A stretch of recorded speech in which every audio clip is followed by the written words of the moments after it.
We need to understand that it is a question of competing parallel sovereignties, one trying to swallow the other.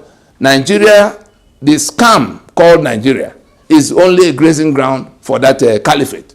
Sharia is a totally different, mutually exclusive with democracy, mutually exclusive with constitutionalism, mutually exclusive with everything we hold, it's a totally different civilization. The adherents of it owe it a duty of faith to kill the others, who they call infidels. How are you going to solve that problem? Because it will never go away.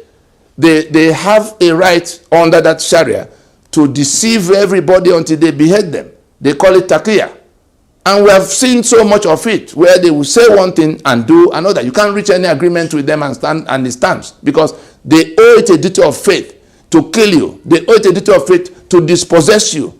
They owe it a duty of faith to make sure that you never preside over them. You can't even lead them in prayer. In the same mosque, you cannot lead them in prayer. So it is just a matter of a totally different civilization that cannot cohabit with democracy, that cannot cohabit with constitutionalism, that cannot cohabit with secularism.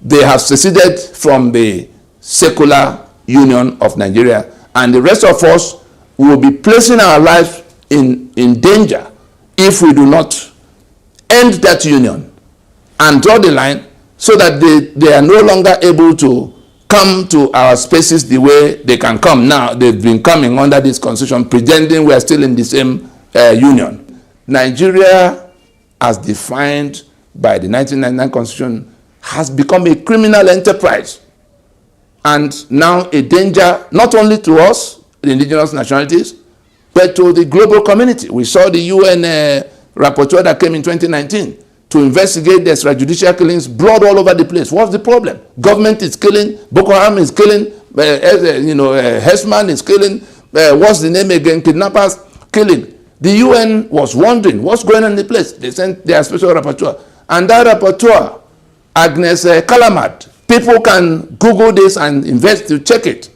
In September of 2019, that UN rapporteur to Nigeria, special rapporteur to Nigeria, came out with a verdict that the constitutional arrangement of Nigeria is like pressure cooker for injustice.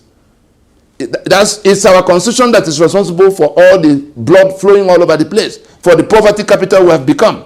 And that is now a danger to the global community, because the 200 million people that are here, if Nigeria snaps, as it's bound to snap, if these things are not immediately resolved, if a solution is not found, that 200 million people will be looking for where to run to, and that it will become the worst refugee crisis the global community will have to contend with. But more importantly, that the global terror networks will find a new breeding ground to torment the rest of the human community. And so Nigeria, under this bad constitutional arrangement, under this apartheid constitutional arrangement, has become a danger to the global community. And that's why Nigeria is being discussed in Washington in the Tom Lantos hearing we saw inside the last 1 month and a half. We see some people still discussing how to go to election in 2023 under that constitution that is choking everybody else to death.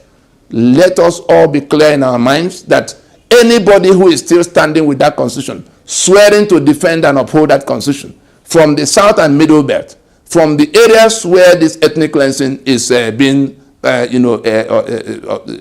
executed,